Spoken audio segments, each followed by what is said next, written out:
It's an ML Sports Take here, brought to you by Welch and Company Jewelers, Jam and Beats, and Western OTB. Syracuse loses to BC 37-31. I thought, Boston College just right at the line of scrimmage just dominated Syracuse. I mean, the offensive line and the ground game pushing downhill the entire game, and you give up 313 yards on the ground, the other team's going to do whatever they want. First of all, they can run it down your throat the entire game. They had 3 rushing touchdowns to go along with that. And once you get that kind of production, even when Castellanos went out of the game, the backup quarterback can come in and throw a play action here. You can design this, you can design that, because every time you can't stop the run. So the other team's like, haha, we're just going to hand it off. Oh, we're not going to hand it off. A screenplay. And then they go back to the run, and it just keeps going down your throat, down your throat. That's a huge problem. Syracuse's defensive line is absolutely brutal.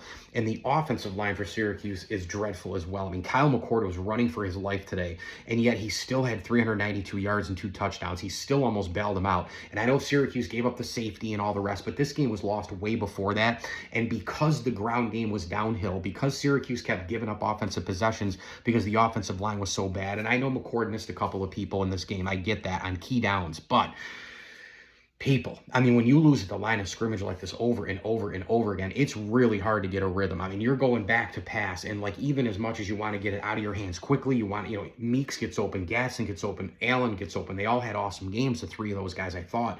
Allen on the ground and through the air again, he had an 100-plus yard game.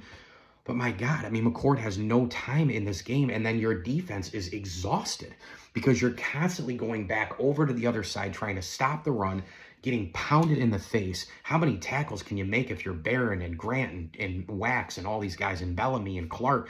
I mean, you just can't live life like that on the football field. And so, to me, that was a big, big thing, was that Syracuse got murdered on the line of scrimmage in terms of their offensive line, dominated by a very talented BC defensive line. Now, listen, BC only gave up 22 points going into this game on average. It was 3rd in the ACC. So Syracuse, they went over that by 9 yards because McCord is special and the offense is special. You can't keep them down an entire game. That is a big thing, a big plus for the Qs, but they can't stop anybody. Their defensive line is horrendous, and while they do have McDonald and Wax and Barron and Bellamy, they have 4 or 5 guys on D, everybody else just cannot stop the ball. They can't up front, they can't tackle. Once they're in the, if you don't make that tackle on the second level and you're Syracuse and those linebackers bailing you out, it's chunk yard after chunk yard after chunk yard play, and it's a huge issue. The final thing I'll say about this game is that, there's nothing I hate more than getting the ball first. Whether you win the toss and take the ball, or the team wins it, your opposition, they defer.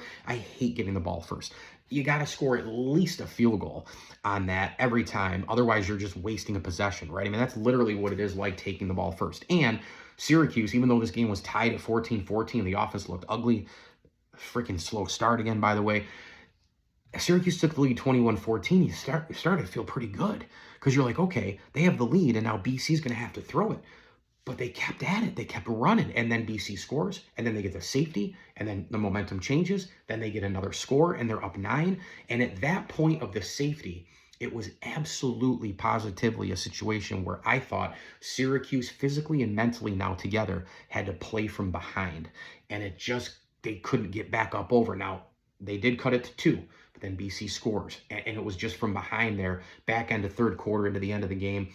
And Cuse had, the shot on the onsides. Unfortunately, the penalty got called. And then the BC player foolishly tried to get it as it was coming to him. And a lot of times you're taught, like, oh, if you're the first deck there and it's, the ball is just zooming in on you, if your hands team is prepared the whole way, you kind of just step aside. A guy's behind you is going to get it and get the better bounce and catch it, but he went for it, and then the Cuse just couldn't fall on the ball. So, listen, an unfortunate situation. Boston College went into that game. They were kind of on a mini heater in a way, too. Boston College, this is a team that had, I should say, a non-mini heater, a heater of losses is what I meant to say. They lost 3 in a row. So what I meant to say was not on a heater, so that they were due to win, really. They had beaten Michigan State out of conference, Western Kentucky, then they lost 3 games in a row, and they were really, really due to win. Rivalry game, you're home, Bill O'Brien, he's been around the block once or twice. So, 4 in a row. You know, again, you go into SMU next week. You know you got to win that game against Syracuse today. You still have SMU and Carolina at home and Pittsburgh. So, you know, they probably are going to lose 2 or 3 remaining. They had to win today, right? You can't lose 4 in a row. So anyway, I don't think it's the end of the world for Syracuse. I think it's an unfortunate situation for Syracuse, but they can beat Cal next week. You still have, you know, a UConn team at home that you should roll. And then you got Miami, who lost to Georgia Tech today. Miami's overrated. I've been saying it all year. They don't play anybody, and they're overrated. So they lost today. So we'll see what happens. But I'm really still encouraged. I think today was just rivalry game, road game, and just getting punished at the line. But I tell you this much. When the season, you know, next season rolls around and beyond, Fran Brown has got to figure out the line of scrimmage on both sides, because they are going to start getting trucked by better teams who are bigger, faster, skilled, more athletic, and all the rest. So Boston College 37-31 winners over Syracuse today.